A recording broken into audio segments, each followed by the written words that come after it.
Bourgeois ne sont que des bandits, ils volent et tuent les travailleurs pour avoir des profits. Mais unis comme dans une grande armée, nous écrasons la bourgeoisie, rien ne peut nous arrêter. Nous écrasons la bourgeoisie, rien ne peut nous arrêter. Il y a eu récemment une onde de choc au Québec quand la CAQ a annoncé des coupes en éducation de 570 millions de dollars. Il y a certains calculs qui le mettent même jusqu'à 1 milliard de manque à gagner dans les budgets pour l'éducation. Donc, c'est un énorme choc et ça a amené des manifestations, des rassemblements, mais ça s'inscrit aussi dans un contexte plus large où la CAQ s'est effondrée dans les sondages depuis quelques mois. En ce moment, ils sont autour de 15 à 17 % dans les sondages, qui est le plus bas que la CAQ a été depuis 10 ans. Il y a une élection partielle aussi qui s'en vient dans Arthabasca, où c'est un siège qui était occupé par la CAQ jusqu'à récemment. Ils avaient gagné avec 52 % l'élection de 2022.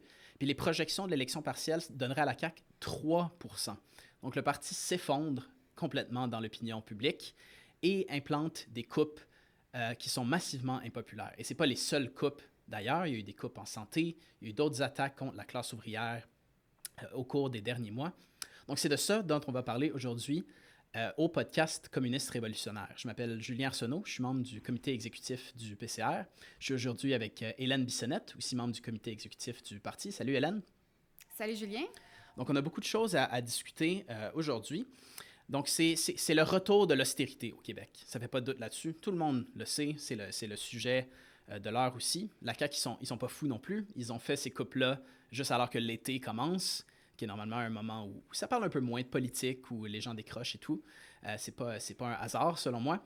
Mais bref, il y a plus que juste les coupes en éducation. Fait que peut-être qu'on pourrait commencer par le contexte général, donc des coupes en éducation, mais aussi de ce qui est venu avant ça, en fait. Donc, Hélène, est-ce que tu pourrais nous lancer là-dessus? Oui, peut-être avant d'élaborer un peu plus sur les coupes, puis ça va être quoi l'impact de ça, il faut regarder aussi ce qui s'est passé dans les derniers mois au Québec, notamment en décembre 2024, donc en décembre passé. Il y a eu la fameuse envolée de Santé Québec, qui est cette espèce de mastodonte comme organe qui vient maintenant s'occuper de toute la santé, qui est vraiment modelée sur le modèle d'une entreprise privée, avec les fameux Top Gun, donc des gestionnaires surpayés du privé, là, comme ça que François Legault les présentait. Ouais. Là, il voulait avoir des salaires compétitifs pour attirer les Top Gun. Puis ça vient aussi avec une flexibilité de la main-d'œuvre. Donc, on demande à des infirmières d'aller d'un hôpital à un autre. Donc, il y avait ce projet de loi-là pour créer Santé Québec. Et là, Santé Québec est arrivé en fonction en décembre. Puis déjà, le premier mandat de Santé Québec, ça a été de couper 1,5 milliard de dollars dans tout le réseau. 1,5 milliard, c'est énorme comme montant. Et ça a créé le chaos, la confusion.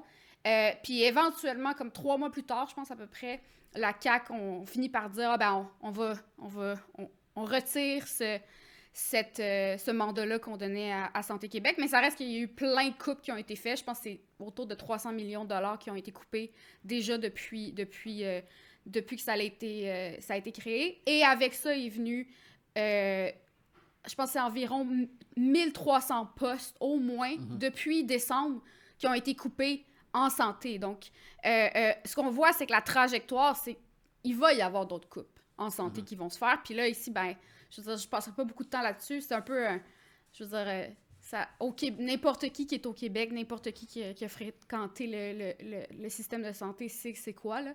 On parle des coupes en éducation, mais en santé, c'est ridicule, là. On est rendu qu'il y a des... Il n'y a plus de gras à couper, en fait. Il n'y a plus de gras à couper. Il y a une panne d'électricité à Hochelaga-Maisonneuve il n'y a pas longtemps. L'hôpital Hochelaga-Maisonneuve, c'est ridicule, là. On arrive à une situation où les services de base qu'on s'attendrait à un réseau de santé ne peuvent pas être comblés. Donc ça, c'est en santé. Qu'est-ce qu'on a vu aussi dans tout ce contexte-là?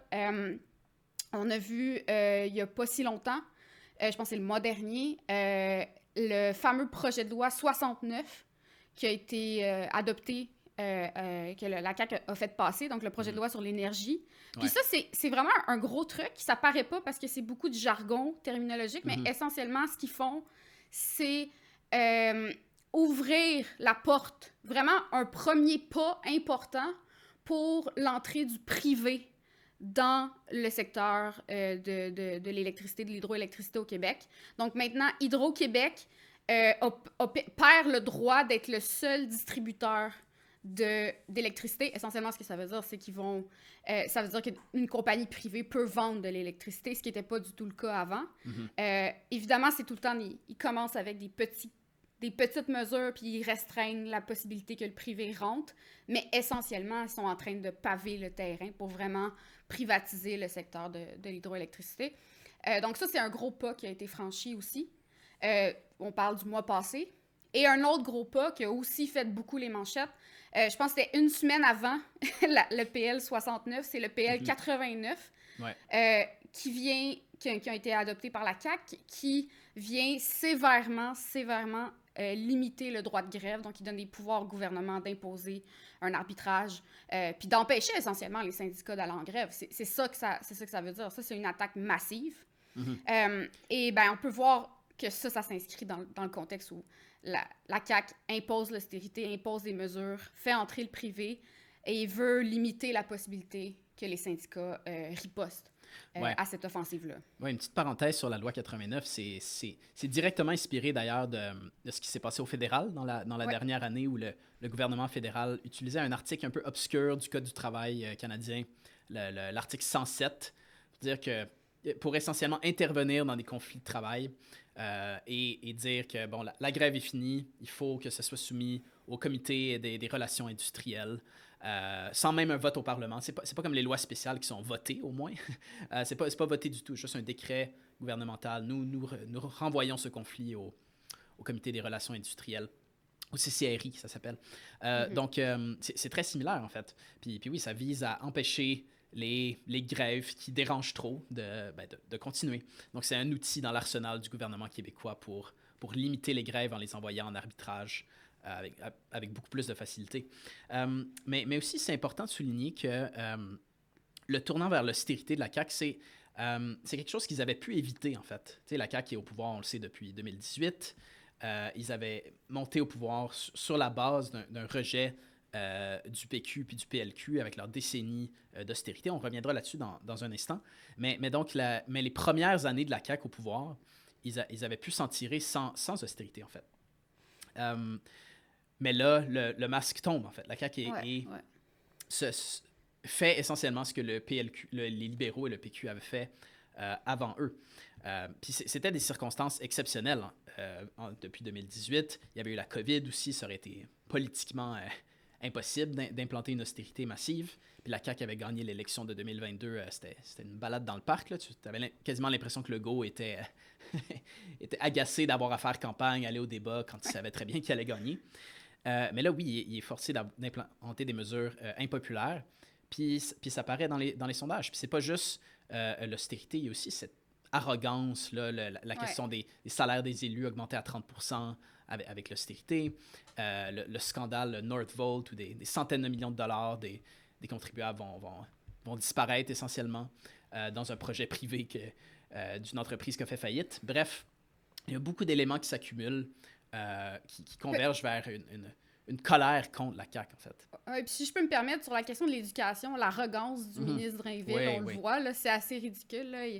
Premièrement, je pense que c'est François Legault qui disait que c'était de l'ésotérie de parler de coupe en éducation. Je ne sais pas à quoi il fait référence quand il parle d'ésotérie, mais non, son choix de mots est bizarre un peu. Ouais. Tout le Québec est tombé dans l'ésotérie, si on se fait à lui. Puis, essentiellement, là, on a des coupes massives. Peut-être, on ne l'a pas mentionné, mais les coupes qui viennent d'arriver de 570 millions, ça faisait suite à des coupes en juillet de 400 millions, des coupes de 200 millions en décembre, puis 70 millions en mars. Tout ça dans le réseau de l'éducation. Et là, aujourd'hui, dans les dernières semaines, on a le ministre de l'Éducation qui a l'audace de nous dire c'est pas des coupes, c'est pas des compressions budgétaires, parce qu'on fait ça pour respecter le budget. Ils utilisent toutes sortes de choix de mots là, pour pour essayer de nous faire croire que c'est pas de l'austérité. Puis on voit que c'est quand même assez arrogant, parce que tout le monde le voit. On a des témoignages de directeurs d'école, d'enseignants, de membres du personnel d'école qui se demandent comment ils vont faire alors que déjà, il y avait de la difficulté à faire fonctionner le système. Ouais. C'est vraiment ça. Fait qu'on voit l'arrogance aussi, même là, avec ces couples-là. C'est assez fou de voir ça. Puis ça va avoir des effets dévastateurs aussi. Il y a déjà des articles dans la presse mainstream qui parlent de ça. Il y avait un cas qui vient d'un article du Journal de Montréal où il parle de comment certains centres de services scolaires, les coupes qui leur sont demandés, dépassent les coûts de maintenir le centre administratif en général. Fait que c'est littéralement impossible de ne pas couper dans les services aux élèves. Il parle de diminuer les salaires des coachs de sport, diminuer le parascolaire, l'aide alimentaire. Dans un système d'éducation qui est déjà au bord du gouffre, on a une contribution intéressante qui va être dans notre prochain journal, dans le prochain numéro de Révolution communiste, d'une prof qui nous parle de comment dans son école, c'est 700 000 $ de coupes qui sont demandés. Puis ça va avoir des impacts immédiats. Puis ce qui coupe dans des postes de soutien, des techniciens d'éducation spécialisée, tout ça, ben, ça impacte aussi tout le personnel. Mais bref, on pourrait parler longtemps de l'impact des coupes et tout ça. Puis je pense qu'il y a des gens beaucoup mieux placés que nous pour parler des détails des coupes. Mais je pense qu'il est important ici, c'est de savoir pourquoi ça se passe, puis d'où ça vient en fait. Parce que des fois, on entend parler le choix de l'austérité. Alors, la CAQ a fait un choix de tourner vers l'austérité.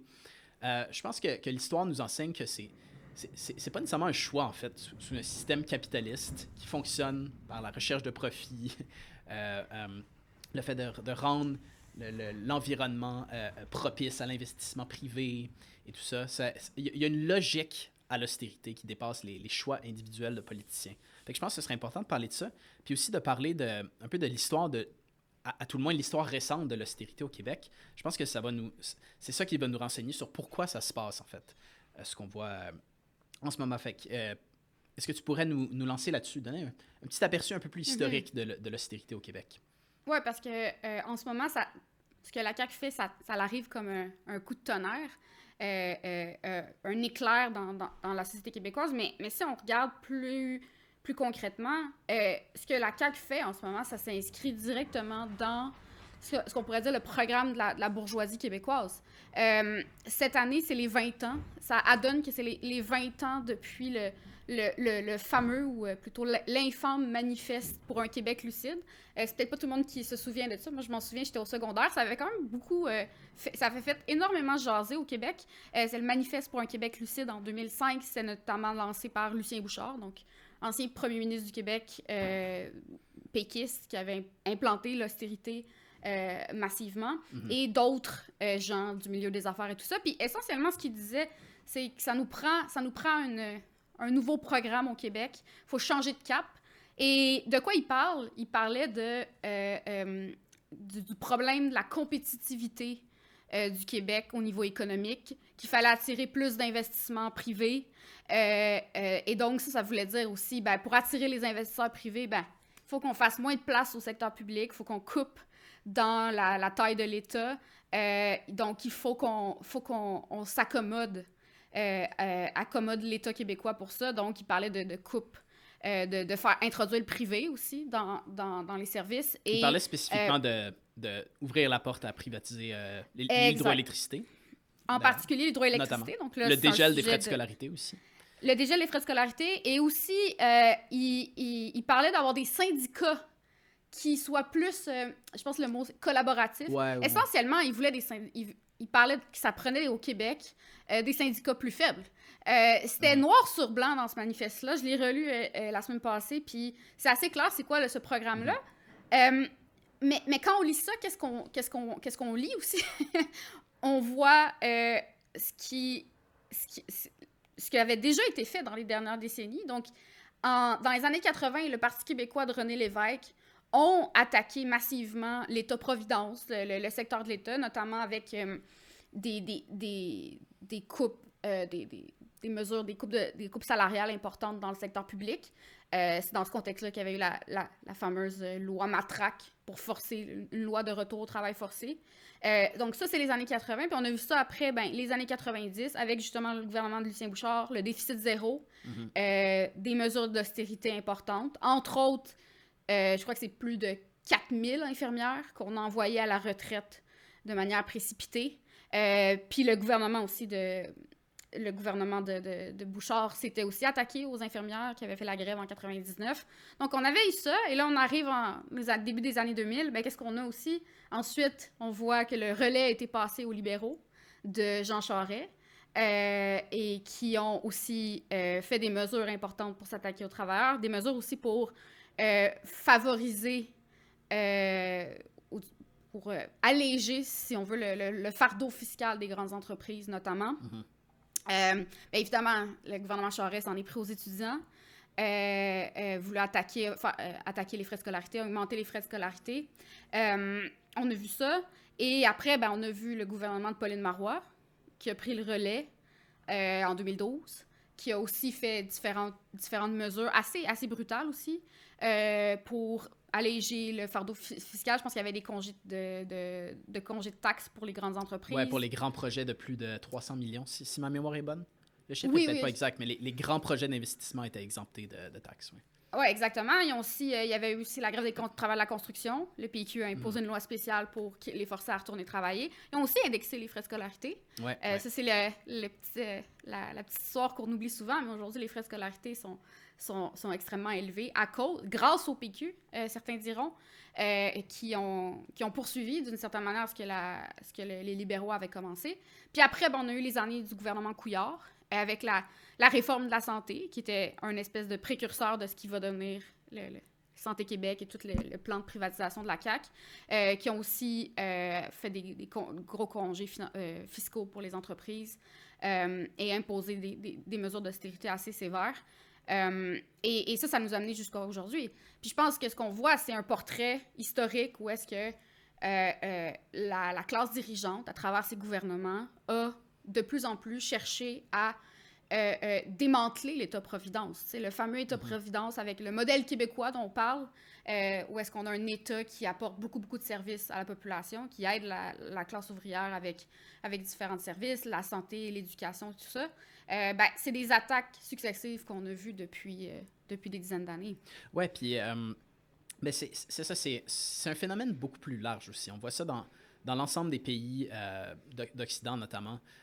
Pour rien dire des pays du soi-disant tiers-monde qui sont juste exploités de manière complètement vicieuse par les banques et les riches de l'Occident. Mais c'est-à-dire l'État-providence créé après le boom d'après-guerre dans les années 40, 50, 60.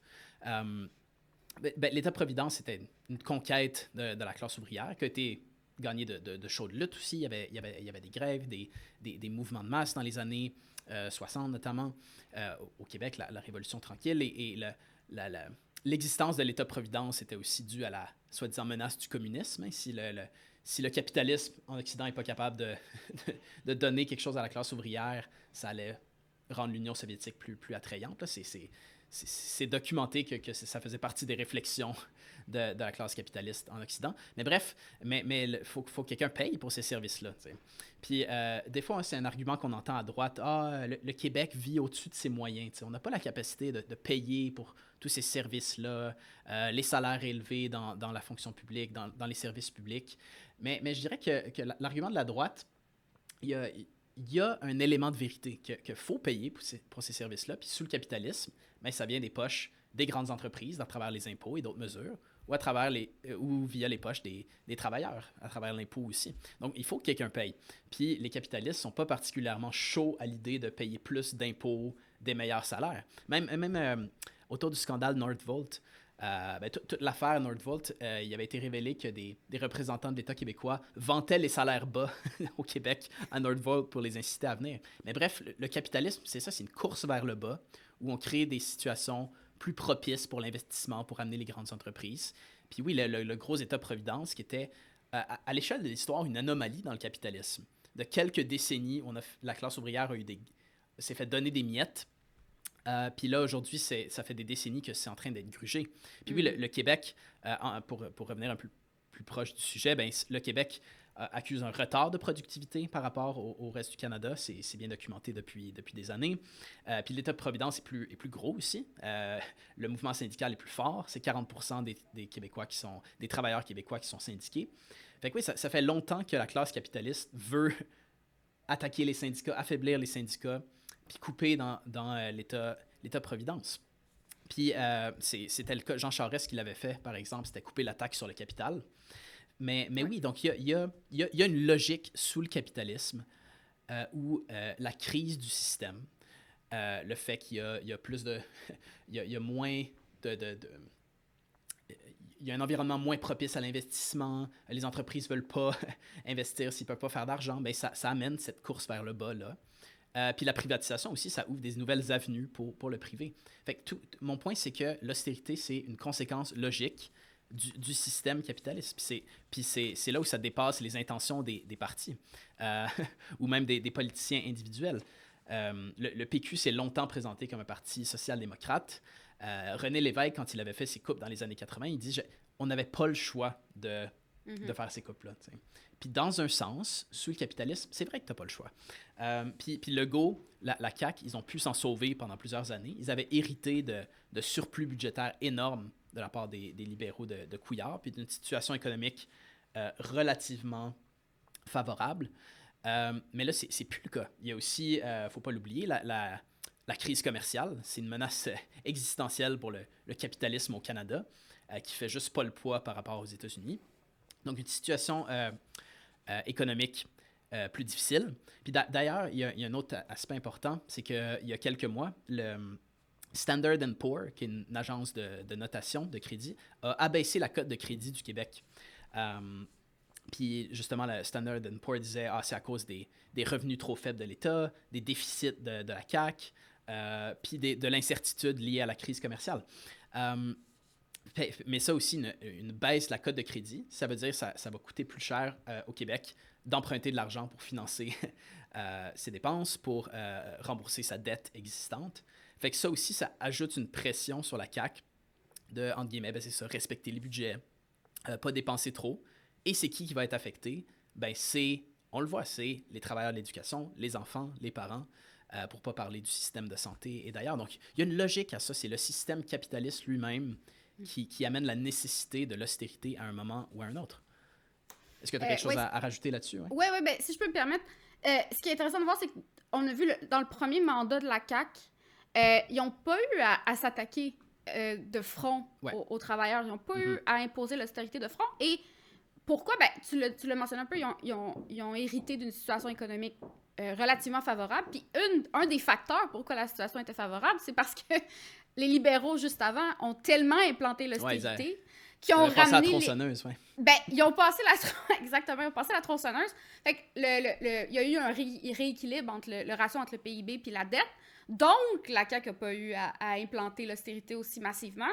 Mais là, ça l'a fait un temps. Et aujourd'hui, ben évidemment, comment on dit, ça arrive à son terme. Et là, ils n'ont pas le choix. Donc, pour un peu renchérir sur le fait que c'est pas un choix idéologique, la CAQ s'est levée l'année passée, à un moment donné, ils se sont levés du pied gauche, puis ils ont dit, bon, c'est le temps qu'on sorte la tronçonneuse, nous aussi. Non, c'est qu'ils ont épuisé tout ce qu'ils pouvaient faire, tu sais, puis c'est aussi pour ça qu'ils ont surfé sur une énorme majorité aux dernières élections, parce qu'ils n'ont pas eu à attaquer la classe ouvrière aussi frontalement qu'ils le font en ce moment. Mais tout ce temps-là est complètement révolu aujourd'hui. Oui, puis il faut aussi parler un peu de c'est quoi la CAQ aussi. Parce que, puis aussi, comment ils se sont retrouvés dans cette situation-là une espèce de règne sans partage pendant 5-6 ans. La montée de la CAQ au pouvoir était due au fait que le PQ et surtout les libéraux, mais le PQ aussi, c'était complètement discrédité dans la période précédente. Les libéraux, le gouvernement de Couillard était probablement le plus détesté de l'histoire récente, peut-être jusqu'à ce gouvernement-ci. Puis ils avaient repris le bâton de Jean Charest au préalable. Les libéraux étaient très détestés. Puis le PQ, malgré qu'ils avaient passé juste 1 an et demi au pouvoir, avaient eu le temps de se discréditer eux aussi en implantant l'austérité en 2012 et 2014. Puis aussi le rôle de la question, le débat sur l'indépendance, la question nationale a pris un peu le bord pendant cette période-là. Ce sera le sujet peut-être d'un autre épisode de podcast. Mais bref, la CAQ s'est trouvée dans une situation où ça s'appelle la coalition Avenir Québec. Puis coalition au sens propre du terme, c'est-à-dire des anciens péquistes, François Legault lui-même, un ancien péquiste, des anciens libéraux aussi, qui se coalisaient pour former un nouveau parti, le soi-disant Parti du changement, qui allait mettre de côté la question fédéralisme-souverainisme. Puis ça a joué à leur avantage, en fait. Puis ils ont pu capitaliser sur le discrédit des libéraux et du PQ pour prendre le pouvoir. Mais là, ce qu'on voit, c'est une coalition qui se décoalise, en fait. Que quand l'économie va pas bien, quand le parti n'est pas capable de plaire à personne, ben, on voit...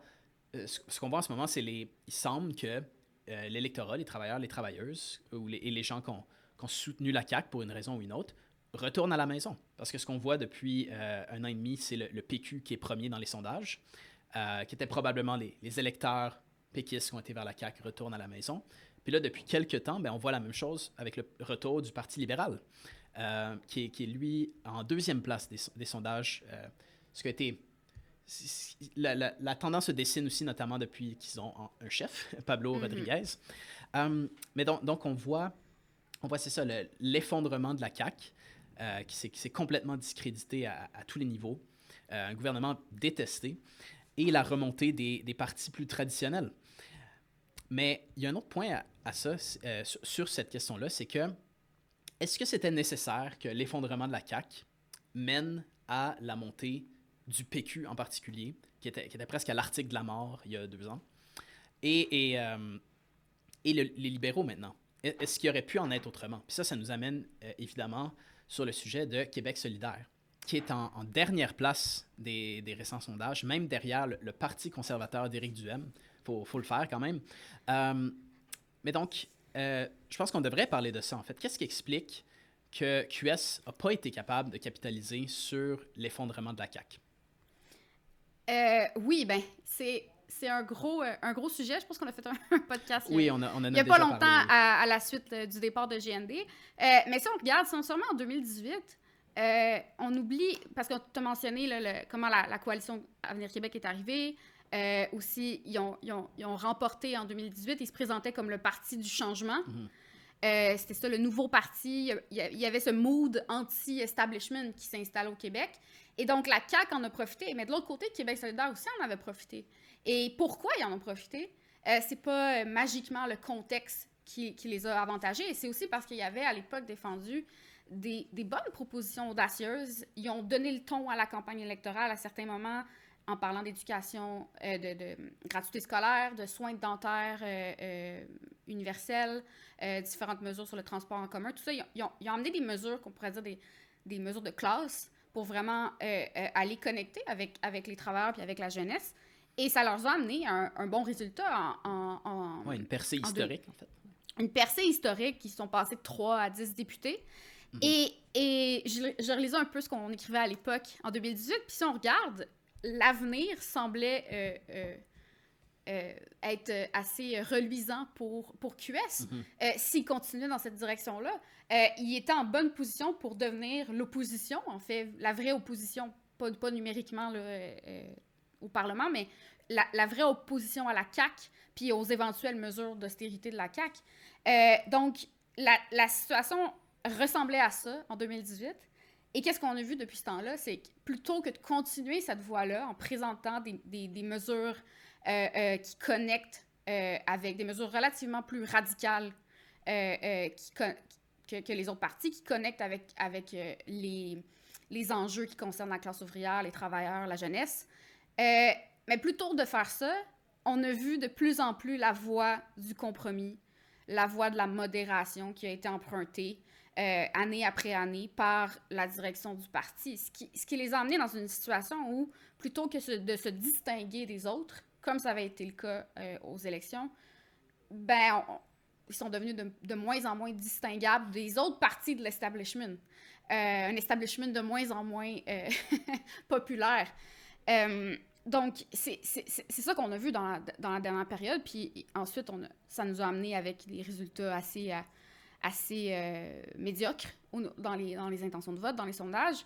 On a vu GND qui a quitté dans tout ce désastre-là. Et récemment, il y a Christine Labrie aussi, qui était une des têtes d'affiche du parti, là, qui était une députée, la députée de Sherbrooke, qui a aussi dit, qui a quitté en disant des choses assez similaires à ce que GND avait dit. Elle a parlé elle disait qu'elle était usée ou se sentait épuisée Elle se devant... sentait pas assez utile aussi.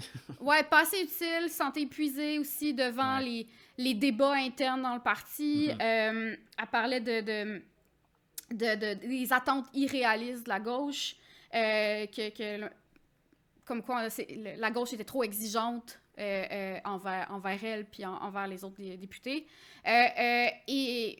Et ça, je pense que ça illustre, je pense, un peu le problème fondamental à Québec solidaire, puis aussi le problème en général de la gauche réformiste, en fait, qui essaie de se modérer pour se rapprocher du pouvoir.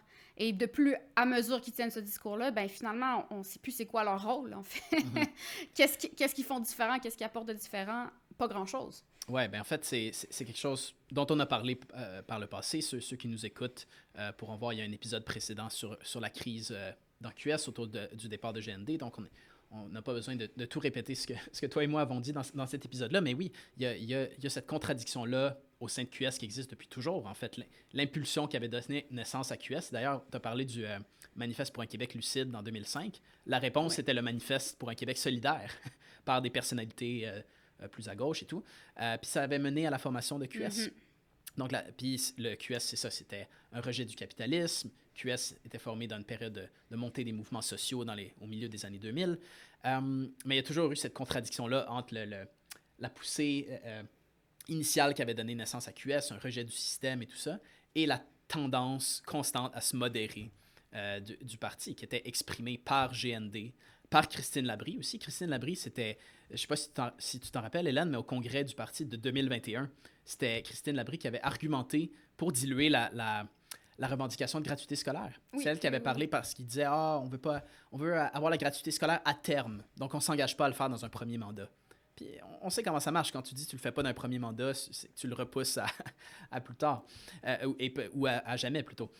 Mais bref, Christine Labrie et GND sont les représentants parmi les plus clairs de cette tendance-là à vouloir modérer le parti, puis le rendre plus respectable, en fait. Puis le résultat, c'est que le parti est très difficile à distinguer du PQ. Puis si tu es un indépendantiste, un nationaliste, ben tu vas voter pour la vraie chose plutôt que la pâle copie. T'sais.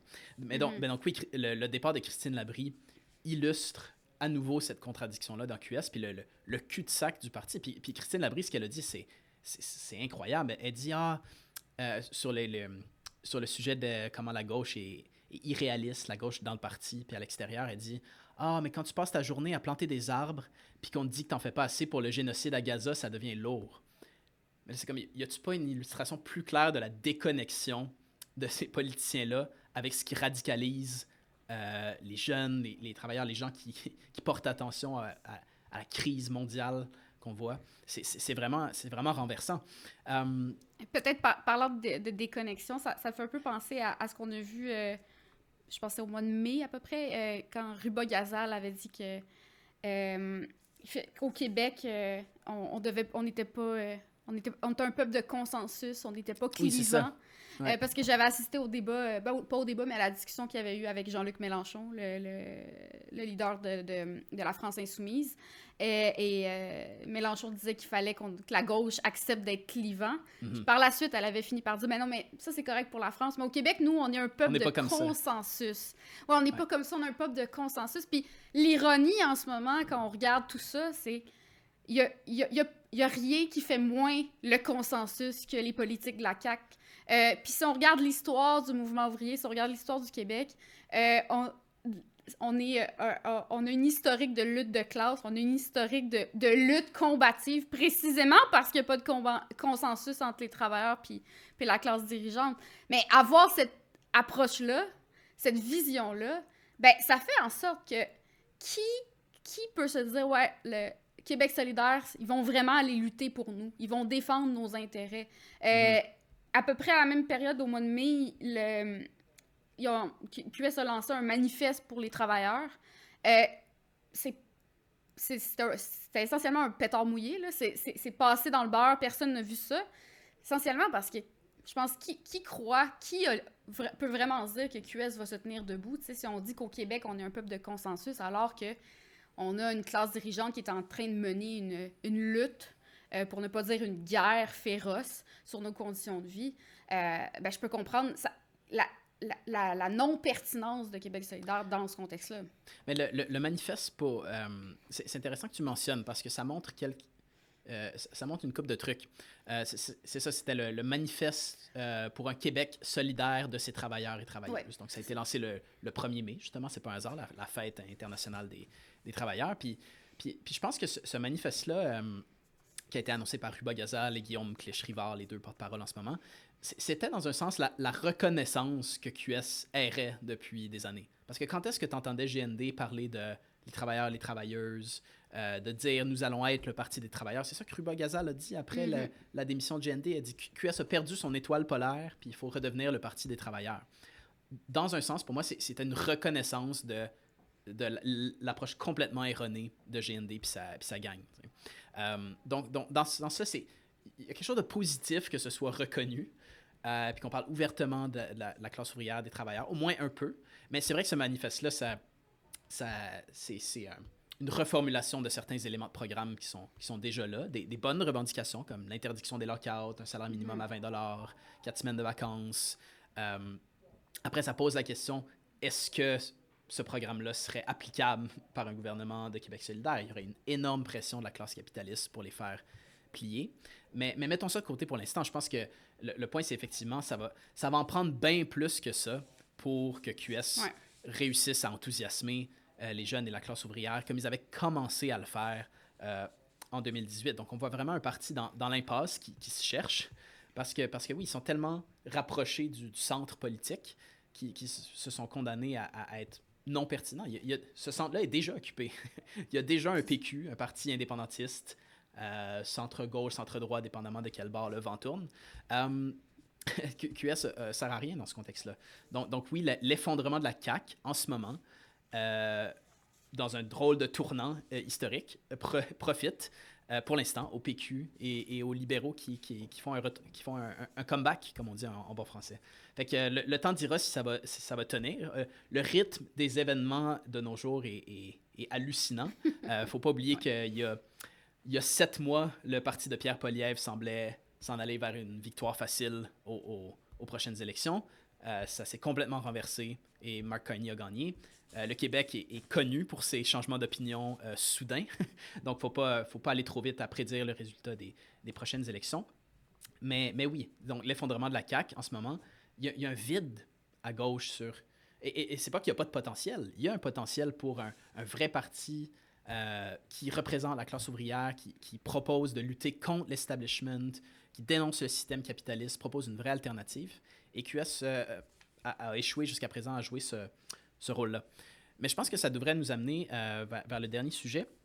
Qu'est-ce qu'on fait avec ça? Si on revient à la question des coupes en éducation en particulier, ce qui est différent cette fois, c'est qu'on voit le début d'un mouvement. C'est-à-dire il y a des manifestations relativement spontanées. Peut-être tu peux nous en dire plus, Hélène, toi qui es sur le terrain. Il y a des manifs, des parents, une coalition qui se forme, ce qui est très positif. Donc, qu'est-ce qu'on devrait penser de ça et qu'est-ce que le PCR a... Qu'est-ce que nous, on propose de faire? Oui, c'est assez intéressant de voir ça, en fait, parce que là, en ce moment, du moment que la nouvelle est sortie, le 570 millions, rapidement, on a vu plein de gens se soulever, des directeurs d'école envoyer des lettres à des parents. On a vu, de manière assez intéressante, des parents, en fait, spontanément dire « on organise une manif ». Des mères, des pères de famille organisés. On a des camarades qui sont allés à certaines d'entre elles la semaine passée, notamment. Et ça, c'est très spontané ce qui se passe en ce moment. On a aussi une pétition à l'Assemblée nationale. Il y a un groupe, je pense que c'est Ensemble, Unis pour le... Je ne vais pas me tromper de nom, là. Unis pour le Québec, Unis pour l'éducation. Oui, j'ai le nom quelque part ici. Ah oui, Ensemble, Unis pour l'école. Ouais. Unis pour l'école. Bon, voilà. Ça m'échappait. Ouais. Et donc, je pense qu'on voit qu'il y a il y a quelque chose qui se passe et on est dans une situation où l'éducation, ça concerne tout le monde. C'est les travailleuses du secteur, c'est les profs, c'est les éducateurs spécialisés, c'est tout le personnel enseignant, tout le personnel de soutien aussi, mais c'est les parents. C'est même, je voyais qu'il y avait même un jeune du secondaire qui avait envoyé une lettre au premier ministre la semaine passée parce pour se plaindre et tout ça. On voit vraiment, il y a quelque chose qui se passe. Mais pour l'instant, ça s'en tient à quelque chose de spontané.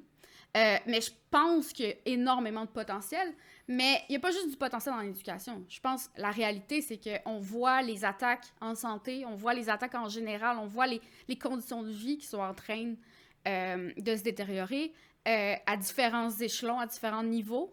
Et je pense qu'il y a un potentiel pour avoir un mouvement beaucoup plus large dans un contexte où on voit de plus en plus des mouvements de grève apparaître.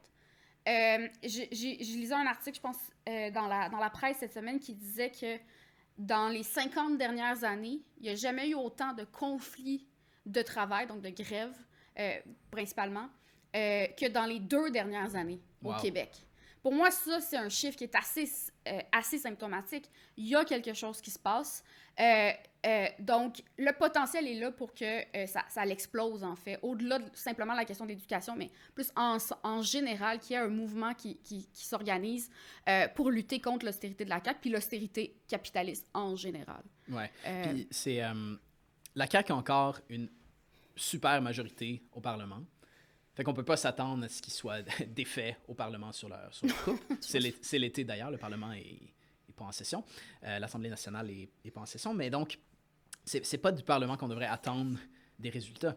Puis on l'a vu par le passé, effectivement, la classe ouvrière, les jeunes au Québec ont une riche tradition de lutte. La grève de 2012, la grève étudiante avait ultimement bloqué la hausse des frais de scolarité. Il y a eu des énormes mobilisations du secteur public en 2010, en 2015. Et on a un gouvernement que c'est un peu un mirage, sa représentation au Parlement. Ça n'a plus rien à voir avec l'humeur réelle. Un gouvernement faible, discrédité, détesté. Il y a un potentiel pour un large mouvement, comme tu dis.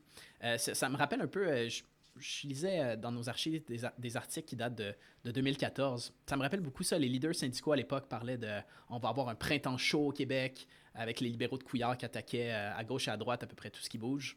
Il s'était mis à dos très rapidement l'ensemble de la classe ouvrière au Québec. Puis il y avait eu un gros mouvement qui s'était terminé malheureusement par beaucoup de concessions de la part de la direction syndicale. Mais mon point, c'est qu'ici, on se retrouve dans une situation similaire où la CAQ est discréditée, est détestée.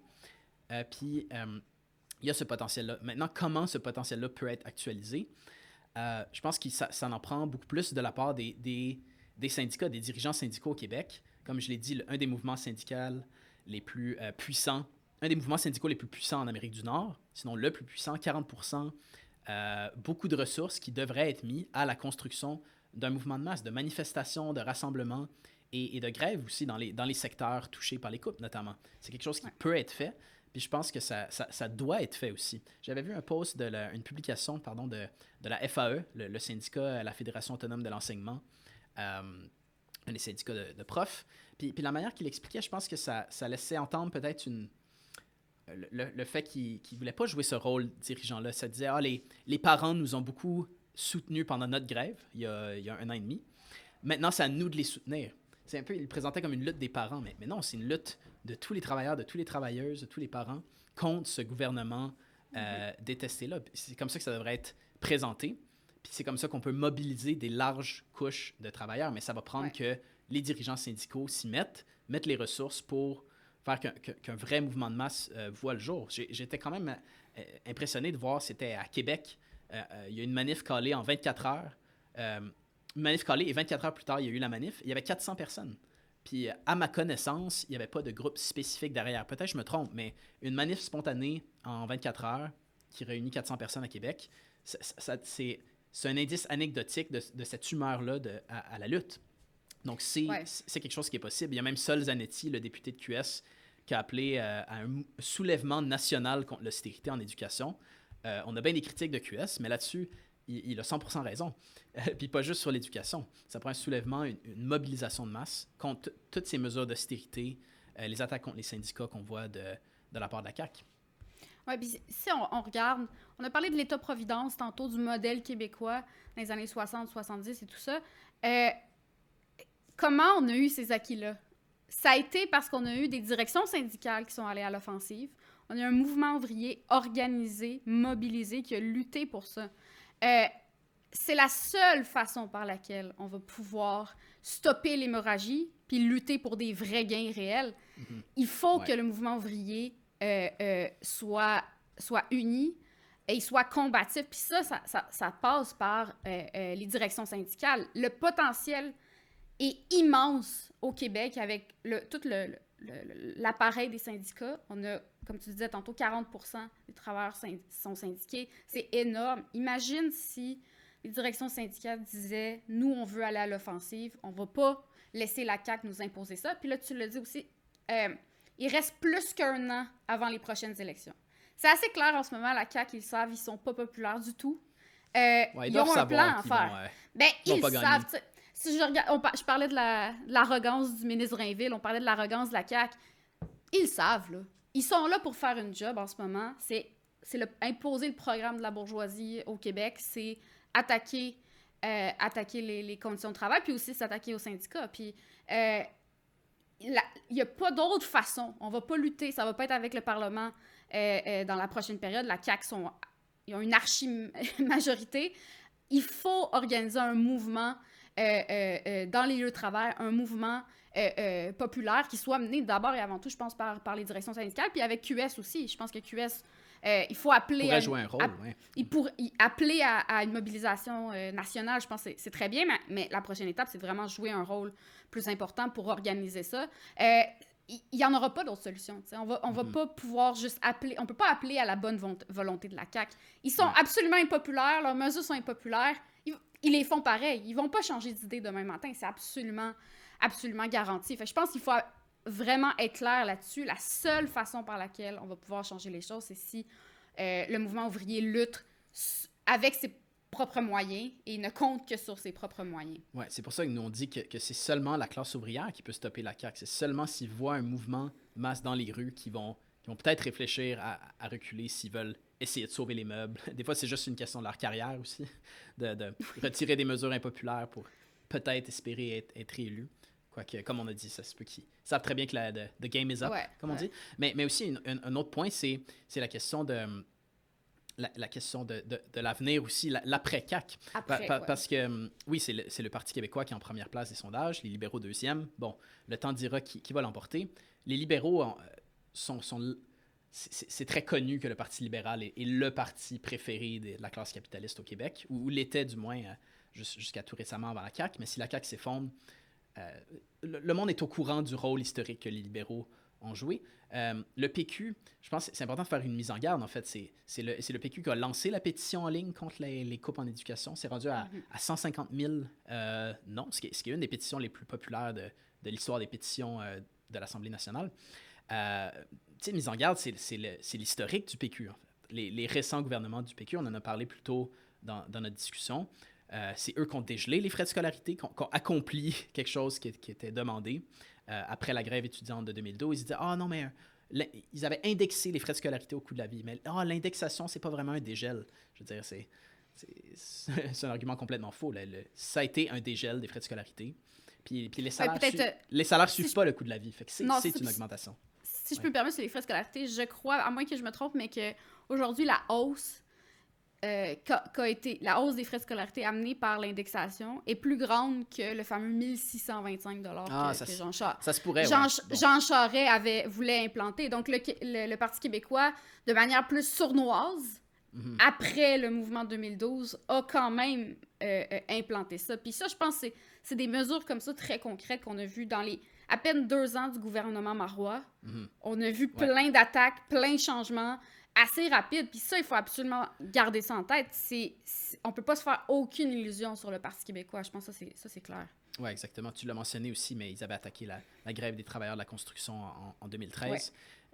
Pour ne rien dire du gouvernement de Lucien Bouchard qui avait vicieusement attaqué les infirmières en 99.